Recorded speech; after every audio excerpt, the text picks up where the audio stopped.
तर आज मी इथे बनवत आहे सुरणाची भाजी.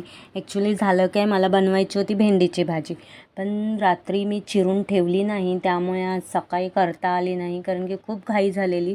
रात्री होता स्मरणचा बड्डे आणि स्मरणचा बड्डे असल्या कारणाने सगळ्या गोष्टी आवरेपर्यंत झालं लेट.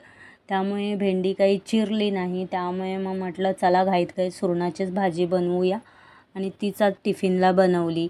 त्यानंतर बघा ना, आज मी विचार केला, कित्येक वर्ष मी स्वतःकडे लक्षच देत नाही आहे, कंटाळा करते किंवा कामात काही वेळ मिळत नाही. तर म्हटलं आजपासून ठरवलं आहे आता स्वतःकडे सुद्धा लक्ष द्यायला पाहिजे. तर इथे मी लावते आहे फेस पॅक आणि आता फेशियल वगैरेची पण सुरुवात करणार आहे. क्वचितच मी फेशियलसुद्धा करते, पण आता मी दर महिन्याला करणार आहे कारण की फेशियल खूप चांगलं असतं आपल्या चेहऱ्यासाठी. तर तीही सुरुवात करणार आणि स्वतःकडे लक्ष देणार. ठीक आहे, आज एवढंच. Bye bye.